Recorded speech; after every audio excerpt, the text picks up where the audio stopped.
This nibble originally aired on RSBANDB Update, episode 868, The Respawn Reckoning. Enjoy. So, we've talked about Mod Osborne's highlights, and, you know, this was a difficult time for everybody. Back in 2017, the summer of 2017, Menaphos had just come out as our first expansion, and let's just say that people were upset about how Menaphos hit, and the community, by and large, really didn't like how expansions were looking. So as a result of that, we have the famous, or perhaps infamous, Mod Osborne hostage video from July of 2017. And I remember, I forget what we were looking this up for. I think we were looking this up for our retrospective on Menaphos. And it was 3 weeks after that, and it was definitely after this. It was Unfinished Business Release Strategy Update. I think I'm the one that said it looks like a hostage video. Because it starts off by saying, first of all, I'd like to apologize for going a bit quiet in this past month. You've all had plenty to say about Menaphos achievements and a few other updates, and it might have seemed like we were tucking our heads in the sand or popping off to the pub. But they were deep in discussion as an entire team with this. And the reason you said hostage video is that, and, you know, we give them props for doing this, but a lot of the facial expressions he had on this face does look like he was being held at knife point by certain members of the community.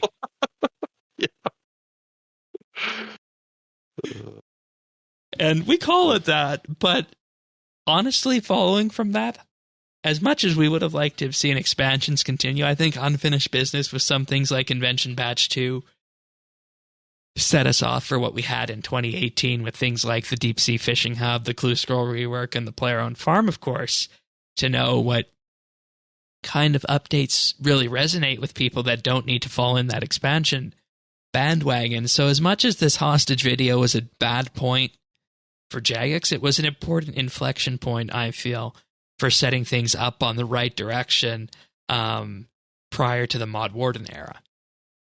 So it was important, despite being a bad time. And I think the way they handled that and the way he handled it as lead designer was so very important with that. And it's not necessarily a highlight per se as one of the best things that ever happened to RS, but it was a damn important thing, and that's why it's on this list here. It's a memorable thing. Oh, it is. And I mean, all you have to do is look at the thumbnail for that video. Yeah, I mean, I was just at any time expecting him to say, "They're treating me well." Blink 3 times.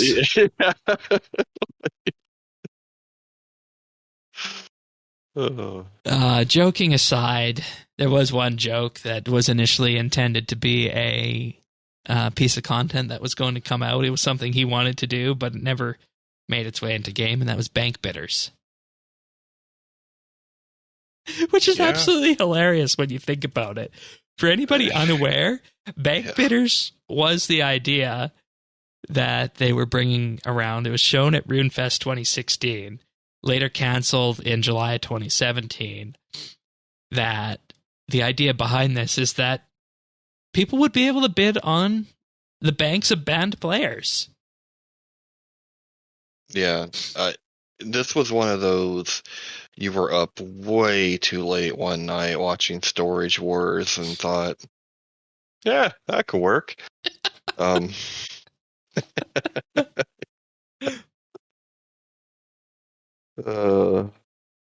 it would have been a time-limited 2-week event, and obviously with the raffle kind of element behind it, bidding, this morphed into things like the raffle and whatnot, and other Lucky Dip events that we've had since. And obviously now you're not bidding on people's lost banks, which is downright hilarious when you think of it. But, you know, based on what you said in the past, this is something I think you'd be up for. Yeah, probably. Yeah. I think back to when we were having our Elite Dungeon discussion last year, and you said you were for civil asset forfeiture. Whoa, no, not me. No, Okay. I mean, no, very anti that. Really? I could have sworn you said you wanted that for people who abuse the Elite Dungeon system. Oh, yes. In game, I'm a big proponent of civil asset forfeiture. Yes. Yes. I was talking in game. You thought I meant real life. Yeah, I'm like, whoa, my liberal bells are ringing. I'm like, dang it, dang no. Yeah. Anyways, we kind of just had to end it off with a bit of a humorous one and say that with all this, I think Mod Osborne will definitely be missed. Had a huge impact on the game and the entire community as things progressed with that, and we wish him all the best at his new ventures with Square Enix. Yep, absolutely. You can find full episodes of RSBANDB Update right here on this YouTube channel. If you found this video useful or just enjoyed it, like and subscribe, or leave a comment.